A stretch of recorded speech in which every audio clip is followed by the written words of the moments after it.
Bem-vindos, buenas tardes. Se vocês precisam de um tradutor do fone de ouvido, agora é hora de pegar, quem ainda não pegou. Então, eu sou a Ana Carolina Moreno, do G1, e eu vou chamar aqui para o palco nossos convidados da América Latina. Eu vou começar em ordem alfabética aqui. Primeiro eu vou chamar a Luciana Vasquez, que veio da Argentina. Ela já tem 30 anos de carreira no jornalismo, mais de 15 cobrindo educação. Atualmente ela é colunista, pode escolher, pois, como queiras. Atualmente ela é colunista de educação do jornal La Nación, também faz reportagens investigativas de educação, e ela é responsável pelos segmentos de educação do canal de televisão do La Nación. Vocês conhecem, né? Um dos principais jornais da Argentina. E o último livro dela se chama La Educación de los que Influyen, publicado pela Random House. Vou chamar a Sônia Del Valle Lavin, que veio do México.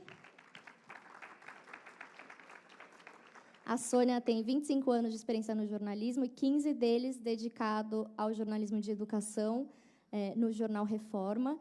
Ela deixou o jornal recentemente, atualmente ela é diretora de difusão... Como que era? Sim, ela é diretora de difusão educativa do CREFAL, que é o Centro de Cooperação Regional para a Educação de Adultos na América Latina e no Caribe. E ela também está planejando um site para ajudar a difundir os conhecimentos sobre o sistema educativo no México. E, por fim, o nosso amigo da Colômbia, Simón Granja Matias. O Simón, ele é jornalista dedicado à educação há 5 anos. Atualmente, ele trabalha no jornal El Tiempo como repórter. Também já trabalhou na revista Semana e no jornal La República. E ele é um dos grandes entusiastas da ideia de formar uma associação ibero-americana de jornalistas de educação. Bem-vindos a todos e todas. Todo e todas. Como é que a gente faz? Obrigado.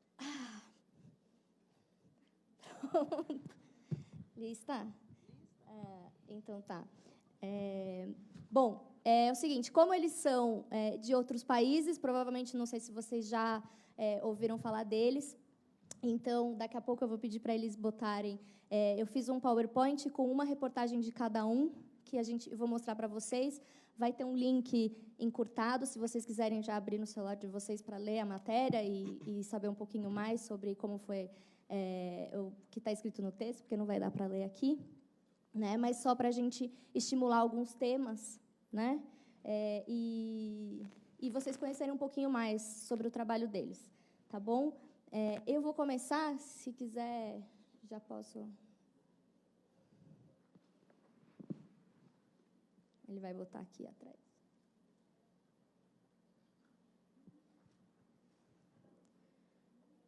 Isso, é aqui que eu aponto, né? Pronto. A gente vai começar... e como é que eu faço para... Boa. Então, a gente vai começar pelo Simón. Essa é uma reportagem que ele fez agora, na época de eleições. O título é Qual é o candidato que mais fala de educação? Desculpa, o que eu falei? Você falou Colômbia? Sim, Colômbia. Sim. Ok.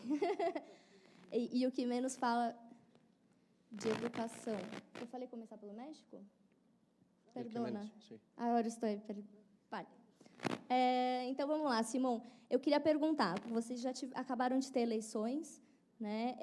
Como é que foi o debate? Como é que você teve a ideia de fazer essa reportagem? E qual foi o papel da educação no debate eleitoral agora?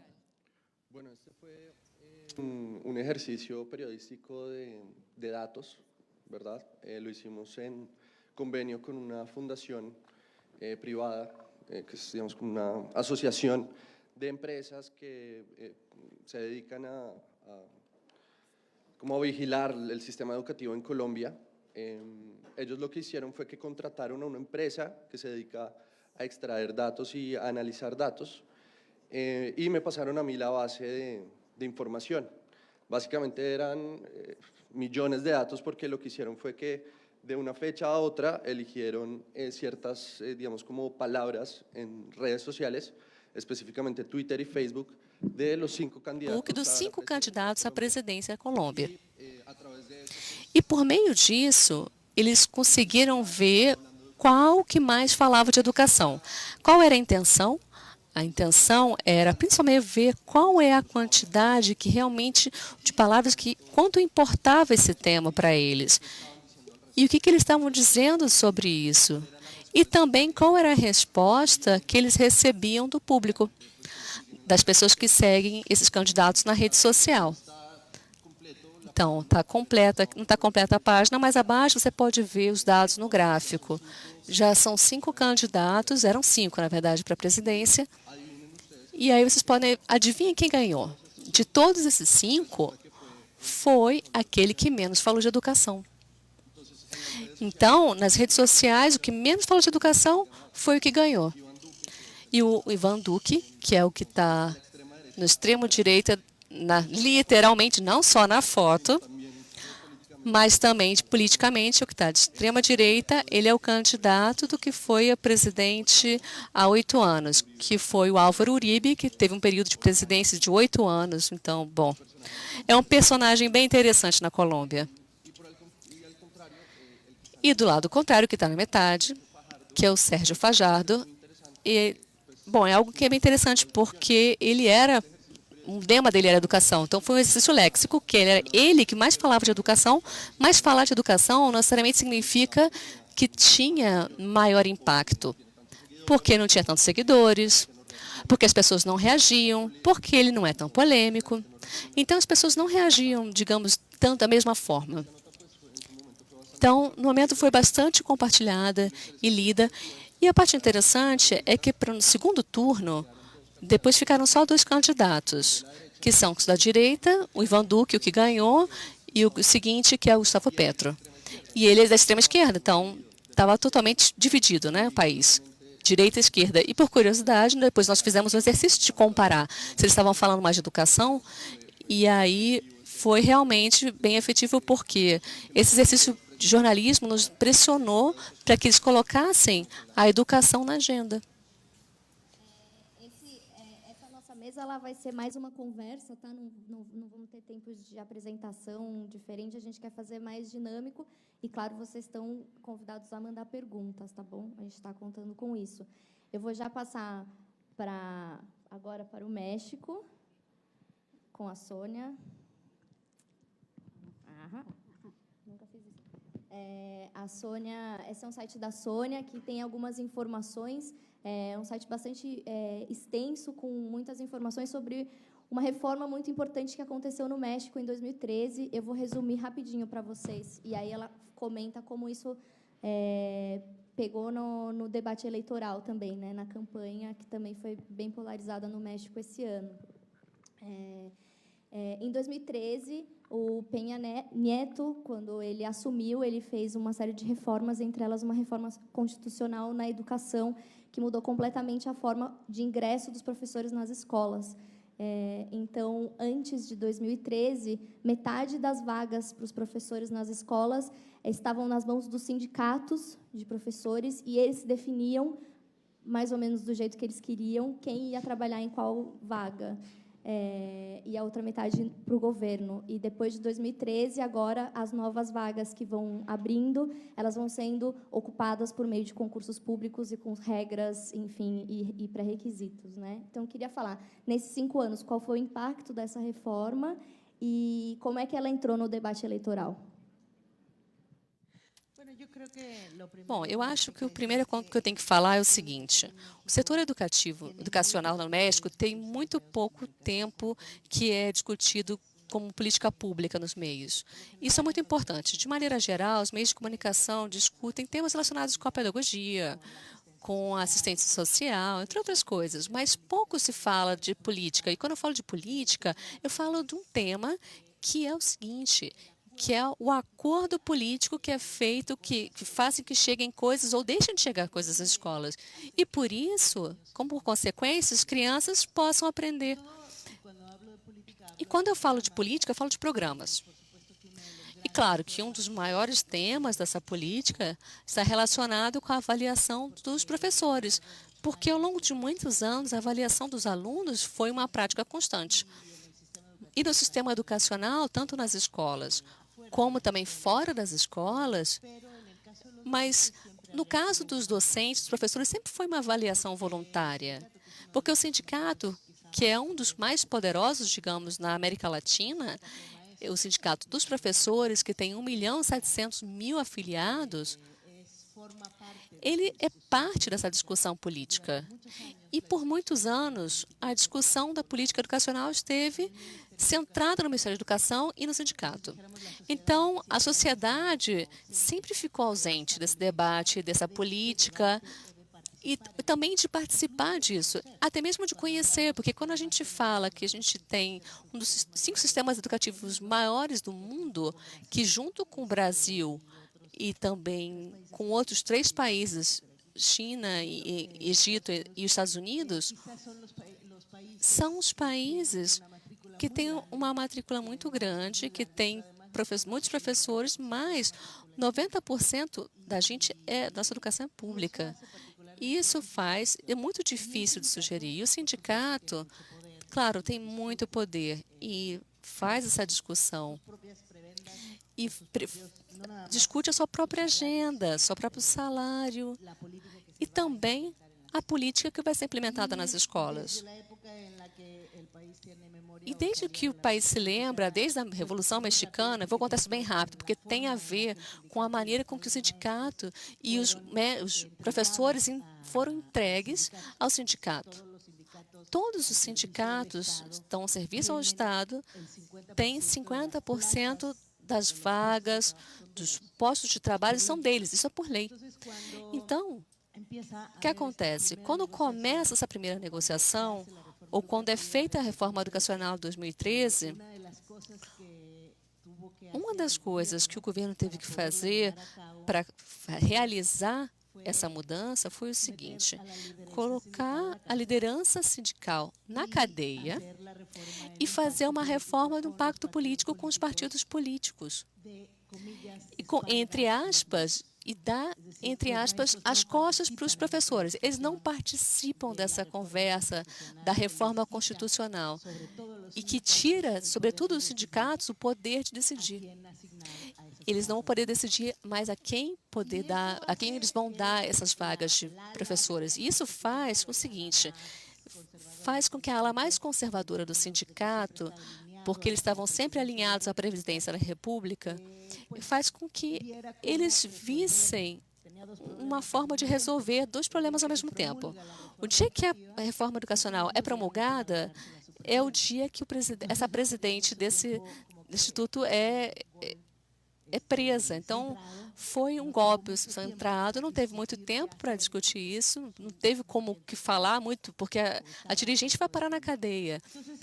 Então, esse é um fator muito importante, porque a reforma seja realizada e também a avaliação dos maestros, dos professores sejam feitas. O segundo ponto é que antes tinha tido 2 acordos governamentais nos 2 decênios anteriores. O primeiro, compromisso com a qualidade da educação. Isso fazia que se fizesse um pacto de avaliação dos professores de maneira voluntária para que eles pudessem entrar nessas vagas. Mas o sindicato nunca cedia 50% das vagas. E no segundo decênio, fizeram um novo pacto. E esse compromisso feito pelo sindicato, que o sindicato dá 50% das vagas e faz um concurso para que os professores entrassem nesse serviço educacional. Mas isso sempre foi voluntário. Então, quando acontece a reforma educacional, e isso é algo legal, é uma reforma educacional que cria uma nova lei do serviço profissional docente, os professores têm pouca ingerência. Claro que tem um grupo de professores, uma ala dissidente, que vai contra isso. E desde 2013, eles lutaram para derrubar essa reforma. Então, durante as eleições, claro, isso foi um tema. Esse foi um dos temas mais centrais. A reforma foi uma questão de sim ou não para a reforma. E como tinha um grupo que via, que dava prioridade a parte mais delicada do maestro, dos professores, principalmente para a parte do sindical, uma das coisas que acontece é que a reforma é transformada no meio de comunicação como uma divisão entre sim ou não para avaliação. E essa questão de não avaliar os mestres, professores, é uma política. Porque isso é punitivo por quê? Porque se o professor não passa nesse exame, o que acontece? Primeiro, não vai entrar no serviço. Segundo, os que já estavam fazendo a avaliação, a lei diz que tem que entrar para se promover, para continuar no serviço. Os que estavam lá já trabalhando são avaliados a cada 4 anos. Se eles não passam nessa prova, o que vai acontecer é que eles vão ter uma segunda oportunidade, tem que fazer curso de formação e depois eles fazem o teste de novo. E se aí, então, não consegue passar, eles fazem uma outra, dão uma oportunidade no ano seguinte para eles fazerem novos cursos de formação e logo depois eles vão avaliando e aí vai sucessivamente. E se aqueles que já tinham a vaga antes da reforma educacional, eles são tirados da sala de aula e são colocados em outra posição, mas não ali dando aula. E os que não estavam, vou terminar com isso já, e os que não estavam dentro do sistema, mas que eles acabam de entrar com a nova lei, eles são demitidos. Sim, e talvez essa seja uma das grandes discussões que acontecem nas eleições. E o vencedor, claro, da eleição está do lado dos professores que vão contra a avaliação e que a avaliação tem esse caráter político. Ganhou com 53%, é uma opção de esquerda, é a primeira opção de esquerda que temos no país. Tem muita esperança de que isso mude e a discussão pública, o tema é a seguinte, a reforma educacional de 2013 seja eliminada. Só rapidinho, assim, existe, agora que ele ganhou, existe chance disso acontecer mesmo? Ele vai, agora que ha ganado, crees que sí vai levar a cabo eliminar a reforma? Bom, isso não sabemos com certeza, porque no México o presidente eleito ganhou em 2 de julho e vai entrar em vigor em dezembro, ou seja, nestes meses o que temos são diversas informações. Tem um nomeado como o virtual ministro de Educação e ele disse para os meios que a reforma será cancelada. Dia seguinte ele diz, bom, a reforma será cancelada, mas vamos manter a avaliação em outro momento. Ou seja, mudou em várias oportunidades a linha de pensamento. Eu acho que até o ano que vem vamos voltar a nos reunirmos. Se vocês me convidarem, eu com certeza vou vir e vou contar o final dessa história. Eu vou passar para a Argentina agora. A Argentina não teve eleições esse ano, já tem um... Pessoal, um recadinho, a oficina de fact-checking já começou. Sala 101. Para quem já está inscrito, porque esgotou, então, vagas limitadas. Então, vou passar agora para a Argentina. A Argentina, a última eleição presidencial foi há uns 3 anos, né? Mas a gente tem aqui uma reportagem da Luciana, que foi uma reportagem investigativa que ela fez sobre fraudes no PISA, né? Que é um episódio até um pouco triste ali na Argentina que aconteceu, e ela divulgou em 2016, foi 2016, né?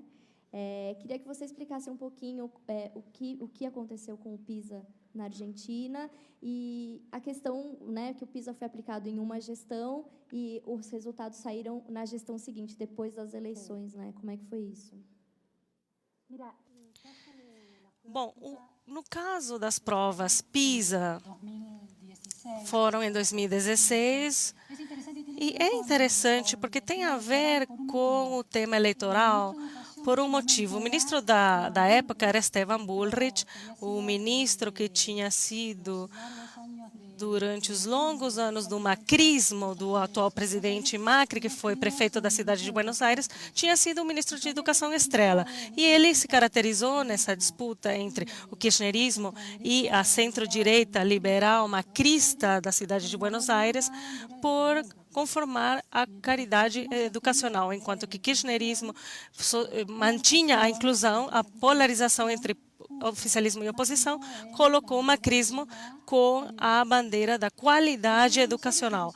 A cidade de Buenos Aires passou a ser o único distrito, o único estado, por assim dizer, província na Argentina, que passou a avaliar os aprendizados com provas estandarizadas de maneira bem agressiva e vigorosa. A encarregada daquilo era Cília Montoya, que renunciou em 2014 e é atual diretora do Instituto de Estadística da Unesco. Uma figura muito relevante numa cidade que passou a ver nas provas PISA, TIM, uma avaliação com múltiplas avaliações de muita qualidade na sua gestão. Acontece que quando o ministro Bullrich chega ao ministro de Educação Nacional, com o triunfo do presidente Macri em 2015, continua conformando ou levantando a bandeira da qualidade, mas com alguns problemas. Por uma parte, não era tão aberto a divulgar os resultados da cidade de Buenos Aires. Havia políticas que coincidiam, os resultados da cidade de Buenos Aires são menos confiáveis e não tão abertos a serem avaliados. Os resultados de 2016 de PISA eram da Argentina, porque era avaliado como país, e a cidade como distrito. O que aconteceu em julho de 2016? Em dezembro iam ser publicados, e como vocês sabem, a PISA são publicados no mesmo dia, no mundo inteiro. Em julho, eu vou até o Palácio de Governo e há uma grande fonte que me diz que haverá um problemão enorme, porque havia fraude nas provas PISA na Argentina.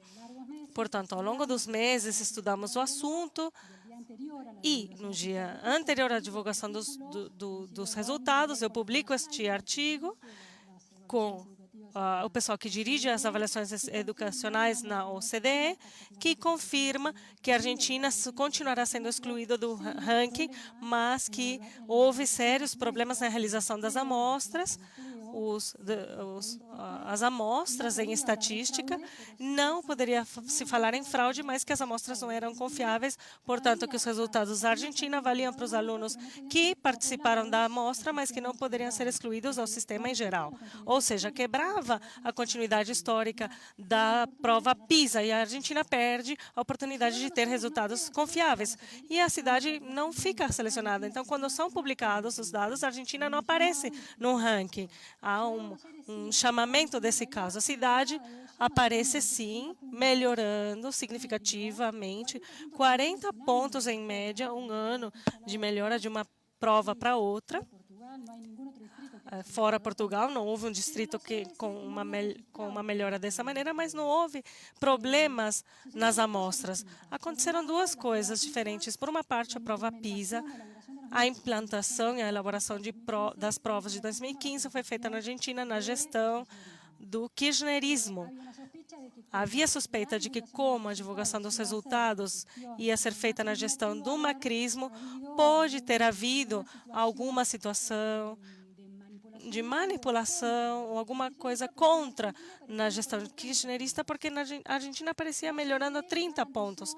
A OCDE garantiu que isso não aconteceu, que as amostras efetivamente tinham sido mal colhidas. Então, a política do kirchnerismo, que durante 12 anos tinha conformando a qualidade e confiabilidade das estatísticas na Argentina, através do Instituto de Avaliação Geral, que faz os censos nacionais, havia garantido a confiabilidade das provas e avaliação, que são feitas desde 93, e a capacidade técnica para identificar mudanças nas amostras, porque tinha mudado o modelo entre primária e secundária. Muitas escolas ficaram fora das amostras porque começaram a cortar, e havia meninos de 15 anos que ficaram fora das amostras, mas não foram substituídos por outras crianças. Então, isso impactou imediatamente na confiabilidade estatística. Não se pode falar em fraude, mas de imperícia técnica que, de certa maneira, quando se sustém sistematicamente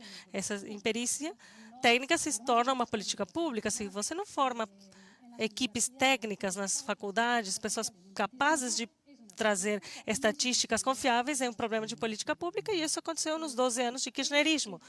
No caso da cidade de Buenos Aires, aconteceu uma coisa diferente. Na cidade de Buenos Aires foi mais confiáveis, como eu já dizia, com a figura de Cilia Montoya, para a elaboração das amostras, mas o que foi feito na prova PISA, na mais recente, já não estava nessa unidade. É que sobrepreparou as amostras. Uma vez eleitos alunos com as amostras certinhas, os fez passar por um treinamento. Por exemplo, você vai fazer uma prova de saúde para medir seu ritmo cardíaco, você faz um treino para obter melhores resultados. E isso alterou os resultados de uma maneira um pouco propositadamente, ou seja, foi procurado alterar. O ministro de Educação da época, Esteban Bullrich, reconheceu que sim, de fato, tinha sido alterado e reconheceu que a informação era objetiva. Agora, o interessante da figura de Bullrich tem a ver com as eleições, porque ele é eleito como ministro de Educação Nacional em 2015, como candidato a ministro, porque enquanto o macrismo foi oposição na cidade, era um nome, ele é um homem muito alto, ele tem esse carisma com as pessoas, mas ao mesmo tempo tem custos políticos. Não se cobrem custos para a educação. Também, como em outros países da América Latina, os desastres educacionais são vistos em longo prazo e, portanto, há figuras políticas que vão se cozinhando amparados no Ministério de Educação. Portanto, aquele nome já era conhecido na figura pública e é eleito como ministro nacional. E ele é eleito nas parlamentares como candidato a senador na província de Buenos Aires, o principal estado da Argentina, representa 25% dos eleitores. Como a cidade principal, ou seja, 15 milhões de pessoas que votam ali, foi eleito para concorrer com a Cristina Kirchner na província como candidata a senadora com frente para a vitória. E o que aconteceu? Aquela figura política que tinha sido eleita para brilhar, porque brilhava supostamente no Ministério de Educação da cidade, depois a nível nacional, ela se desfaz completamente na campanha eleitoral. O jornal El País de Madrid foi classificado como os esforços do político se vivem como atos falidos e foi cometendo uma série de erros que fizeram o surgimento, deram passo ao surgimento de várias frases, porque como ministro conseguiu fazer pouco e quando passa uma campanha mas a intempérie, porque não se dá como temas educacionais. Ele não trata estes assuntos educacionais, ele não fala destes assuntos, fala de assuntos gerais, perde força política, e a governadora Vidal, que tem que sair com o apoio para ganhar as eleições por pouca diferença. Então, o interessante aqui é que há várias coisas da cobertura jornalística e, como jornalistas, devemos desconfiar das provas PISA em nossos países, porque em um país como a Argentina, onde há pouca capacidade técnica para a elaboração de estatísticas e houve uma tradição de desconfiança nas estatísticas, os jornalistas, embora recebamos relatórios da OECD, de ONGs dedicadas à vigilância do sistema educacional através de estatísticas, devemos aprender de estatísticas, temos a obrigação de aprender sobre estatísticas para controlar para aqueles que supostamente controlam o sistema educacional. Muitas instituições acadêmicas têm sérios erros em termos estatísticos e eu, como jornalista, tenho a obrigação a me formar especificamente em leitura estatística, senão eu posso publicar informações falsas que acontecem no dia a dia na Argentina, nos principais jornais, porque não há jornalistas que saibam de estatísticas na educação. É o segundo dado. É um dos dados. O segundo é que um servidor público que cresce no âmbito educacional, enquanto atende o telefone, quando passa ao oficialismo, ele se comporta como qualquer político oficialista que quer esconder informações e não atende jornalistas mais críticos. Isso me aconteceu com Esteban Bullrich, ele não respondeu às minhas perguntas, eu divulguei o que aconteceu com as provas PISA, a pouca preparação das políticas feitas por ele. E então, a minha relação como jornalista, com um funcionário que devia ter me atendido, porque a obrigação dele foi tão difícil quanto com o kirchnerismo, apesar de que eram um pouco mais abertos e liberais na abordagem com a mídia, que de fato eles são. Mas com Bulnes era uma pessoa que construía muito aquela imagem ao público e era importante para ele. Em outros aspectos interessantes no assunto das coberturas, é que a cobertura das eleições não dependia apenas do que o funcionário público quer contar. Nas eleições na Argentina não se fala em educação. Entre a opinião pública e a educação, primeiro, a economia, segundo, a inflação, terceiro, a corrupção, quarto, segurança, quinto, saúde, e depois apenas começa a se falar sobre educação. Portanto, devemos nos perguntar, embora não se fale nisso, temos que contar as histórias de como foram aquela gestão, como foi a gestão do macrismo durante 15 anos de governo na cidade, por que vai ser boa aquela gestão no momento de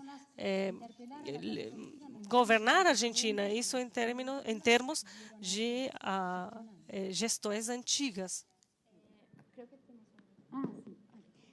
Simone, eu queria, então, juntar duas perguntas do que ela falou. Ela explicou um pouco sobre o sistema, o Instituto de Estatísticas e Avaliações sobre Educação na Argentina e também um pouco sobre a importância que a educação tem em relação a outros temas no debate eleitoral.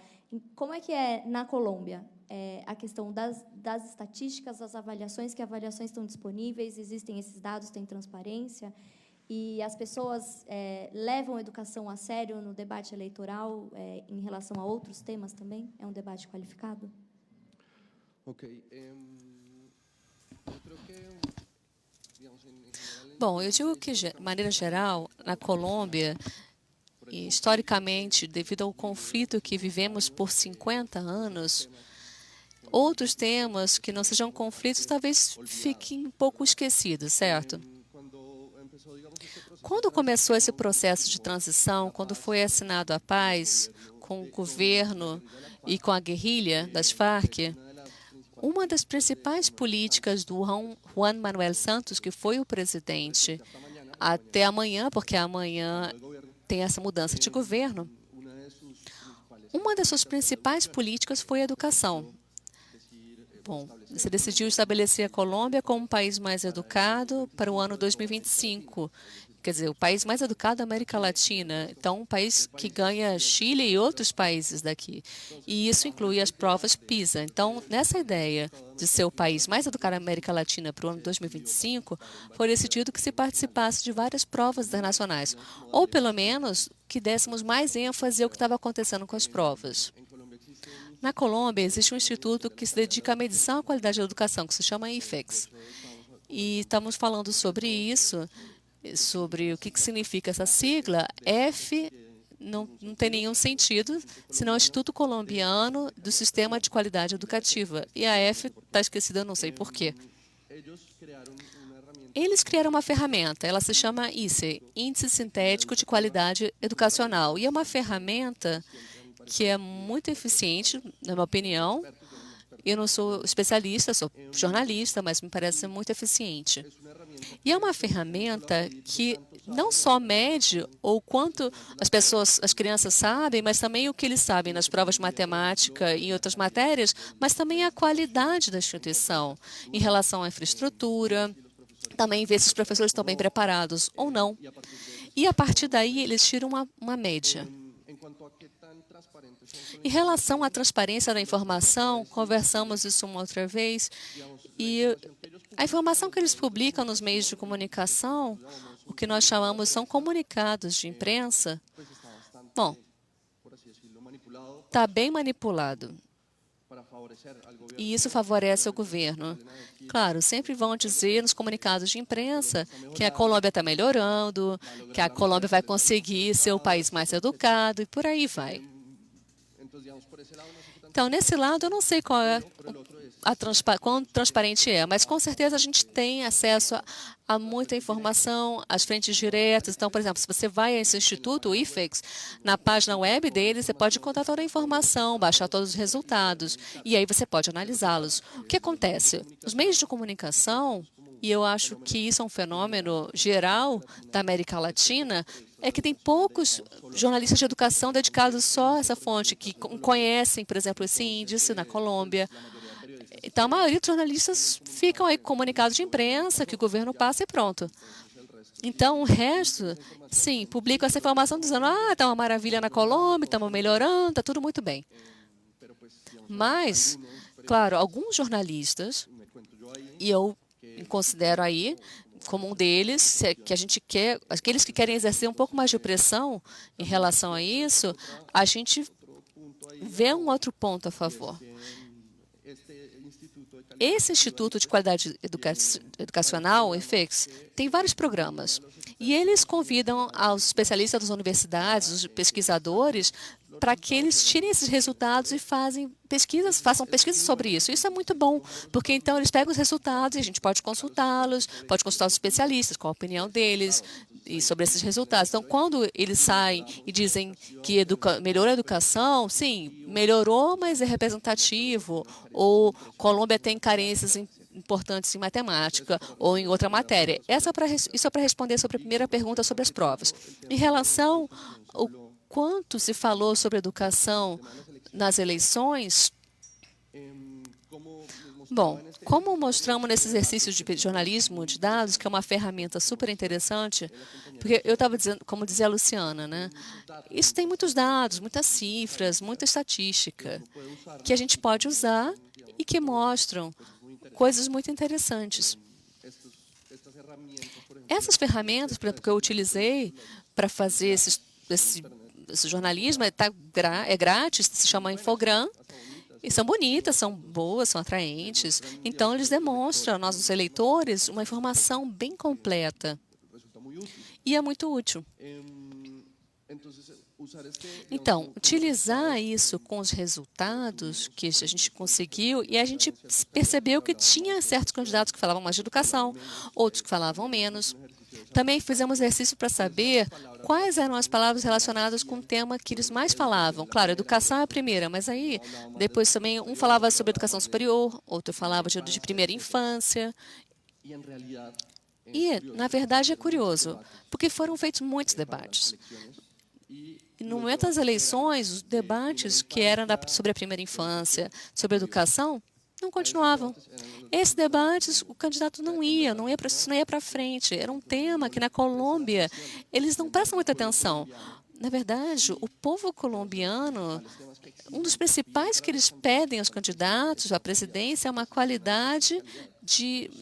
educação de qualidade, mas eles não estão tanto interessados no que eles falam, presidente, mas senão do que diz o meio de comunicação, porque para que eles peçam informação sobre isso. É claro, no fim das contas, é uma educação como um todo, desde aquele que quer fazer pós-graduação até o pai que quer ter um filho no bom colégio. Então, eu não sei, não entendo por que os diretores dos meios de comunicação, os políticos, eles não estão interessados em distribuir isso. Eu queria estender essa pergunta mais ou menos para os três, entrando por uma questão do debate do lado moral, né, do debate de educação, porque eu acho que vocês de manhã participaram das mesas e uma das questões que mais foram faladas foi a questão da identidade de gênero, da orientação sexual e desse tipo de conteúdo dentro da educação e como no Brasil isso é tratado. E aí você estava comentando até ontem comigo sobre a questão do plebiscito da paz e como isso acabou entrando, esse debate moral acabou eclipsando outros debates sobre a educação e até extrapolando para outros assuntos. Você pode comentar um pouquinho para a gente sobre isso? Sim, como diziam na conferência anterior. Como falava da conferência anterior, não lembro exatamente o nome, estava falando da questão de ideologia de gênero. Com esse fantasma que ronda por aí, que ninguém sabe o que é. Na verdade, é uma mentira, né? Porque inventaram isso. Foi uma ferramenta utilizada, são termos de palavras utilizados nas eleições que nós tivemos para votar pelo sim ou pelo não no processo da paz. Para mim, é muito absurdo perguntar se o país quer ficar em paz ou não. Para mim, isso é um absurdo, mas a gente fez isso em Colômbia. E como muitas coisas absurdas acontecem no meu país, bom, essa é a maior prova delas, porque, na verdade, é incrível que isso aconteça. Então, os técnicos fizeram uma campanha e tinha uma campanha dizendo que não, que as pessoas pedissem que não, votassem pelo não, e que acabou ganhando, que é mais absurdo ainda. E utilizaram muitas notícias falsas. E uma delas foi a ideologia do gênero.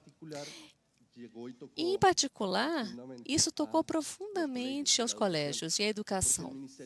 Porque o Ministério da Educação, 3 meses antes de que tenha sido feito o plebiscito, disse o seguinte, que eles estavam estudando a possibilidade, nem sequer era uma realidade, era só de pensar fazer uma cartilha de educação sexual. E aí se falava sobre o que era ser homossexual, sobre a sexualidade, todos os temas básicos de educação sexual. E eles iam distribuir isso nos colégios. E aí, grupos de extrema-direita, religiosos, evangélicos, saíram para dizer que isso era um atentado contra a família tradicional colombiana. Bom, e aí eles fizeram uma marcha, eram manifestações enormes por todas as cidades da Colômbia, pedindo ao Ministério da Educação que eles eliminassem essa cartilha. E o Ministério da Educação disse, bom, a gente só está estudando o caso, nem sequer é uma cartilha que está feita, que está pronta, porque eles distribuíram nas redes sociais umas cartilhas falsas, que na verdade eram umas caricaturas que eles fizeram na Holanda. Enfim, eu não sei de onde é que tiraram essa informação, mas era totalmente falsa. E aí o que significou no final foi que a ministra da Educação, disse que na época se chamava Dina Parodi, se declarava abertamente lésbica.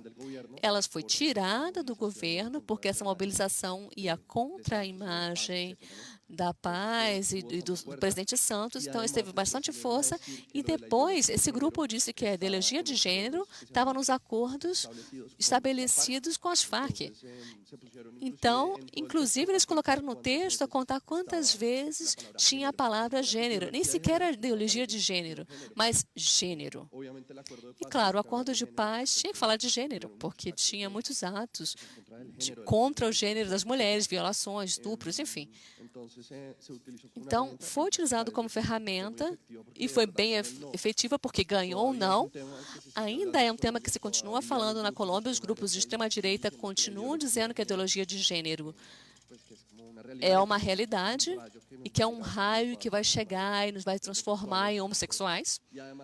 E, além disso, é um tema de moral dupla, porque eles dizem que tem para conservar e que se deve preservar a família tradicional.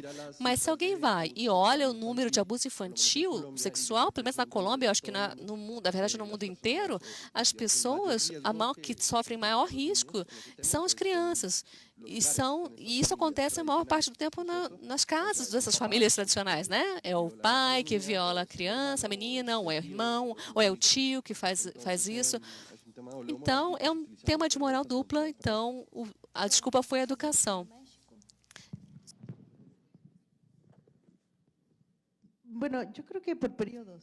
Eu acho que de tempos em tempos. Eu acho que tem a ver com alguma atividade, mas eu não lembro. Eu não lembro de verdade um debate sobre esse tema, sobre a educação sexual, ou sobre o tema de gênero, ou aborto. Bom, acho que isso não aconteceu não aconteceu. Eu acho que nos últimos 3 anos, eles tentaram fazer um debate. Um grupo disse que a Secretaria de Educação Pública, que entrega livros nas escolas, eles estavam fazendo novos livros de educação sexual. E aí, isso difundiram. E aí o debate, bom, esse debate caiu porque era muito evidente que era tudo falso. Claro que não tem... Eles não prestam muita atenção nisso, não fazem muito caso nisso, não. Mas é algo recente, claro, que teve momentos que isso de vez em quando aparece.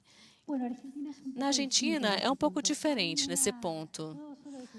Eu acho que a oportunidade é fácil para a cobertura jornalística na Argentina, é feita com PPT, paritária, são as negociações salariais que tem o Estado com os professores para aumentar o salário.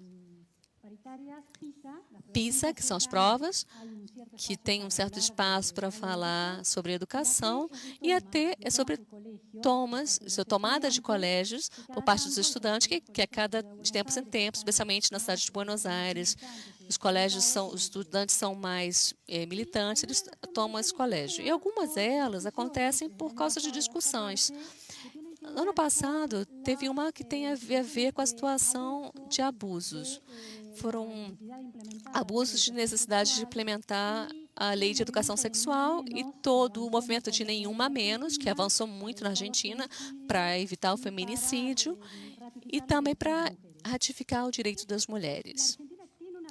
A Argentina tem uma lei de educação sexual, que é de 2006, que foi votada quase de maneira unânime na Argentina, se chama S. E agora a gente sabe que a educação é provincial, mas as províncias, apesar de ser nacional, as províncias têm os poderes de fazer essa votação. E as mais conservadoras, elas postergaram isso, eles têm feito um movimento para que essa educação sexual integral não acontecesse. A educação sexual é sobre direitos reprodutivos, sobre tolerância e diversidade. Nos centros de estudos de escolas públicas, há comissões LGTB, a militância estudantil, de gêneros diversos, principalmente por ser um assunto de opinião pública, considerando que a Argentina é um país federal, mas Buenos Aires tem uma centralização enorme e o peso na agenda pública. Em Buenos Aires, nós diríamos que a consciência em relação aos direitos está bem mais à frente que na maioria do país, o que permite que a Argentina seja o primeiro país da América Latina em ter a lei de matrimônio igualitário, que passa por um processo de briga para a legalização do aborto, que há um grupo de estudantes em mobilização para isso, há grêmios em mobilização para isso, para a legalização do aborto. Também tem o assunto da linguagem inclusiva. Os estudantes, quando falam nas câmaras, em vez de dizer os meninos vão fazer uma mobilização, dizem menines, para incluir o gênero masculino e feminino e não priorizar o patriarcado. Atingiu até a linguagem, há um enorme debate, uma discussão para essa inclusão de gênero. E o jornalismo encontrou a oportunidade de falar sobre educação a partir dessa agenda. O lobby feminista tem muito poder, muita força, bem-vindo. E o assunto da agenda educacional, através disso, deu uma oportunidade para falar sobre educação novamente. Mas eu tenho uma boa notícia para vocês que estão interessados aí em saber um pouquinho mais. A gente espera que esse tempo aqui tenha sido suficiente para vocês entenderem um pouco as diferenças e semelhanças que a gente tem entre os países, mas os três vão estar disponíveis na sala 310 a partir das 17h40. Eu vou botar aqui só o e-mail deles para quem quiser anotar também, para discutir outros assuntos e, inclusive, o Simão vai poder apresentar a ideia dele de criar uma associação ibero-americana de... vou botar o e-mail. Aí, se vocês quiserem anotar, para a criação da Associação Ibero-Americana de Jornalistas de Educação, então, sala 310, às 17h40. Não está no programa, então anotem aí. E acho que é isso. Queria agradecer muito a vocês e vocês também pela audiência. Muito obrigada. Obrigado.